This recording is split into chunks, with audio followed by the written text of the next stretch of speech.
I said, "Tell me then, O heir to the argument, what exactly did Simonides say, and what you agree is true, about justice?" Polemarchus replied, "He said that justice is paying back what one owes, and I think he was right." I said, "I wouldn't want to argue against a wise and God-inspired man, especially if you understand him clearly.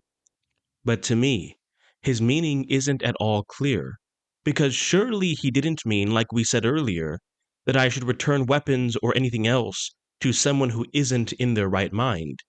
Yet a deposit is still a kind of debt, isn't it?" "Yes, that's true." "Then we shouldn't return something to someone who isn't in their right mind?" "Certainly not," said Polemarchus. So when Simonides said repaying a debt is justice, he didn't mean in such cases. No, he didn't, because he believed that a friend should always do good for a friend, never harm. "So," I said, "if someone returns a debt of gold to a friend, but it harms the friend, then that wouldn't be a just repayment of debt, right? That's what you think Simonides meant?"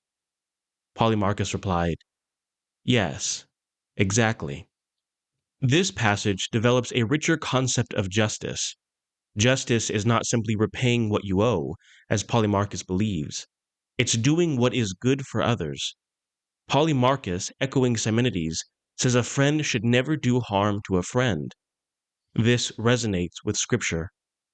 Love does no wrong to a neighbor. Therefore, love is the fulfilling of the law. Romans 13:10. While debts must be honored, they cannot be upheld at the cost of another's well-being. St. Augustine writes, "Justice is love serving God alone, and therefore ruling well all else that is subject to man." It is here that Socrates begins to distinguish external justice, mere transactions, from internal justice, the ordering of the soul, and one's actions for the good of others, which Christianity fully affirms. Simonides' supposed teaching implies you don't return something if doing so would harm the person, even if it was originally theirs. This calls for wise discernment, not blind legalism. The Desert Fathers deeply valued discernment. Apopomen said, "Teach your mouth to say what is in your heart." The nature of justice isn't legalism, it's to love rightly and to do what is right. Polemarchus claims Simonides believed a friend must do good to a friend, never evil. This reflects a crucial truth, but Christianity expands the definition of friend.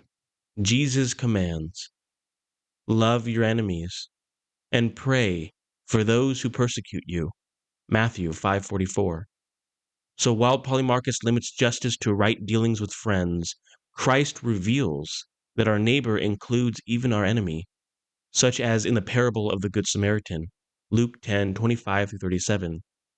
"If you love those who love you, what reward do you have?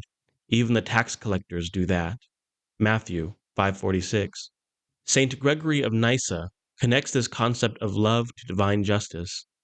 The goal of a virtuous life is to become like God, but God does good even to the ungrateful and the wicked. Returning gold to a friend who would misuse it is not justice because it causes harm. Similarly, in the gospel, we owe a debt not of gold, but of love and mercy. Owe no one anything except to love each other, for the one who loves another has fulfilled the law. Romans 13:8.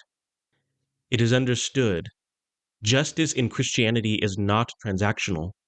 It is relational and moral, seeking the flourishing of others according to God's will, that which is to love. St. Thomas Aquinas states, "Justice is a habit whereby a man renders to each one his due, with a constant and perpetual will. But what is due is not always gold or weapons, it is the good itself.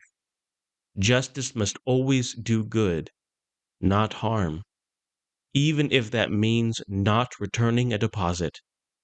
In this regard, discernment and honest intention are vital true justice, and living a just life. Friendship involves seeking the good of the other, but Jesus expands this to all people, including enemies. Little children, let us not love in word or talk, but in deed and in truth. 1 John 3:18.